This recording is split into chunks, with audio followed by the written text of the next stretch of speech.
مستی کے ہجوم میں میں نے سکون کو ڈھونڈ لیا، خاموشی کے دامن میں خود کو تھامنا سیکھ لیا۔ جو بکھر گیا تھا اندر کہیں، وہ آہستہ آہستہ سنبھل گیا۔ درد جو چیخا کرتا تھا اب سرگوشیوں میں ڈھل گیا۔ میں نے چھوڑ دی شکووں کی زباں، میں نے قبول کر لی تنہائی۔ کچھ زخم بھرے نہیں جاتے، بس ان کے ساتھ جینا آ جائے۔ یہ شاعری شور کے لیے نہیں، یہ ان لمحوں کے لیے ہے جب دل تھک چکا ہو اور روح کو بس تھوڑا سا سکون چاہیے ہو۔ ہم ہمیشہ ٹوٹنے کی بات کرتے رہے، آج سنبھلنے کی بات کرتے ہیں۔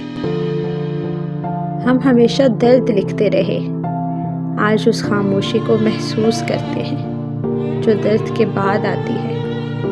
یہ نظم کسی وعدے کی طرح نہیں، بس ایک ٹھہراؤ ہے جہاں دل خود سے کہتا ہے اب سب ٹھیک ہے، اب سب ٹھیک ہے، آہستہ ہی صحیح مگر ٹھیک ہے۔